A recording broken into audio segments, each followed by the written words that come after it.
Hello everyone, welcome to my channel. Let's continue talking about the Great Qin Empire. In China, there is a story and a saying that has been passed down to this day, called the Qin-Jin Alliance.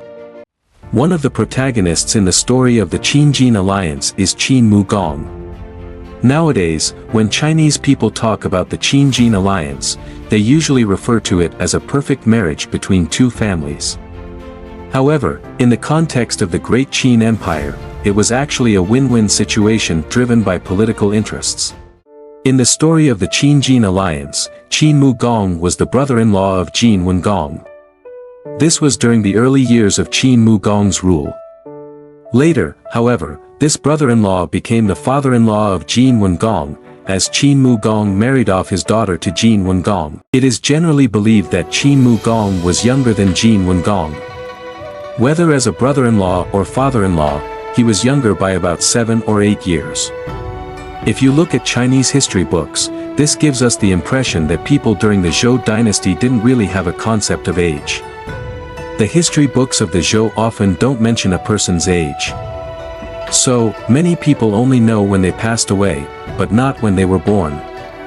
The so-called age of a person was later deduced by historians from bits and pieces of information in the records. Some even say that when early historical records mentioned the ages of people before the spring and autumn period, it was altered by later generations.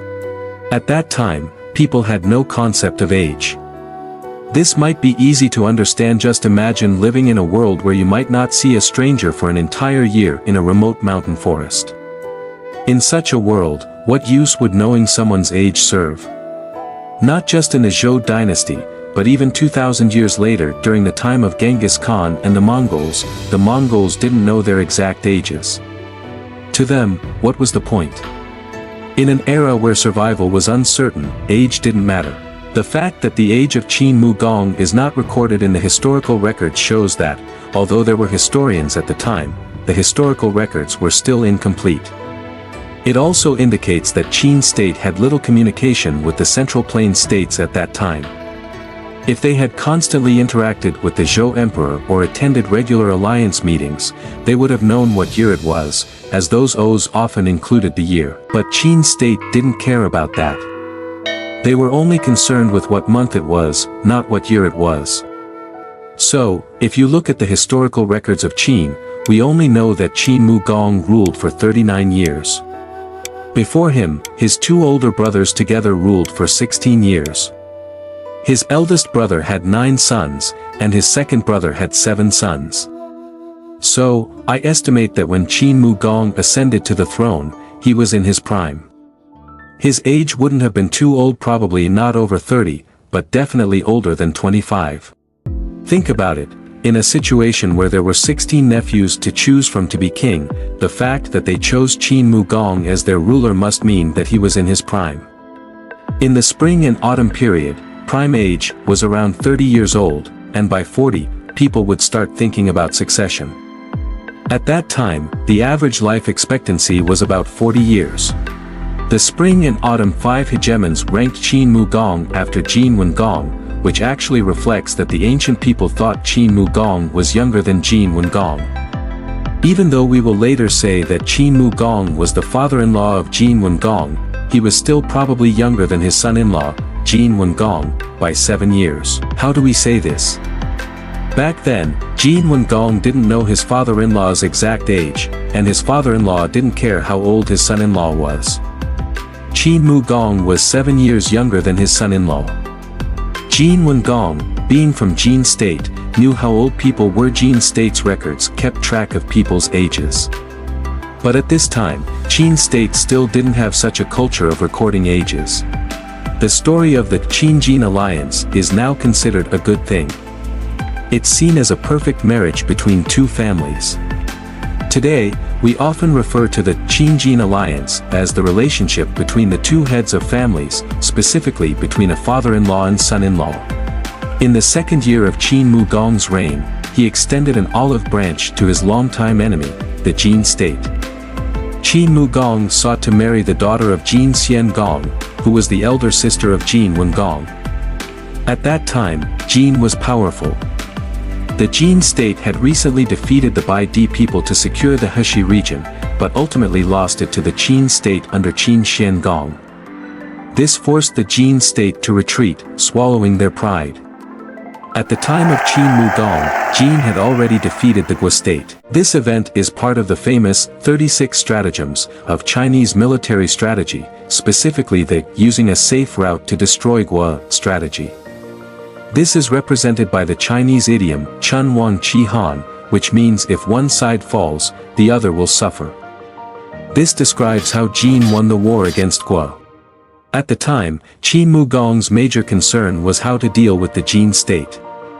If the Qin state remained hostile, how could they defend Heshi against the Jin if they came back for it? This was a pressing issue when Qin Gong ascended the throne. The king of Jin at that time was Xian Gong. What kind of person was Xian Gong? He was quite a chaotic ruler, showing little regard for age or marriage customs. His approach to ruling was unorthodox. Much like Genghis Khan, when Xian Gong saw a daughter he liked, he would destroy the girl's family to take her as a wife. Other than his first son, who was born of a princess from Qi, his other sons' mothers were women from the northwest, whom he took after defeating their states. Xian Gong was ruthless. In fact, if his younger brother posed a threat to his succession, he would remove him from the picture. Likewise, if his sons caused trouble, he would unmake them. As for his wives, if one of them had a previous husband, Xian Gong would make him disappear. When Qin Gong ascended to the throne, his first move was to propose to Xian Gong's eldest daughter. This daughter was not one of the women he married out of love, rather, she was from a political marriage, so she was not highly valued by Xian Gong. Her age was certainly older than Qin Gong's, because she was the elder sister of Jin Gong. This means the daughter had to be older than Qin Gong by at least 10 years. Thus, the eldest daughter of Xian Gong was married to Qin Gong, making Qin Gong the brother-in-law of Jin Gong. This was the Qin-Jin Alliance of the time. Behind the Qin-Jin Alliance was a political marriage to turn enemies into allies through union. The two states, originally enemies fighting over the Heshi region, became allies thanks to this marriage. This alliance, founded on marriage, was called the Qin-Jin Alliance. This was a political marriage. In the time of Xian Gong, the Jin state was focused on competing with Qi Gong for dominance. At this time, the Jin state's interests were not directed westward but eastward. Qin Gong and Xian Gong had different pursuits, and if they could form an alliance with each other, it would serve both of their interests, as they were looking in different directions. Qin Gong was not at a disadvantage in this situation, especially in the Heshi region. Qin had control over this area, which had originally been seized from the Bai-Di by Jin. By becoming Jin's son-in-law, Qin Gong could effectively prevent the Jin state from expanding westward. After all, how could a father-in-law fight for land against his own daughter? This closed the door to the western frontier, and the western Rome were already in decline. Qin had secured the west, ensuring there would be no threat from that direction. The Jin state, at its peak, had no further need to worry about the west and could now focus on the east.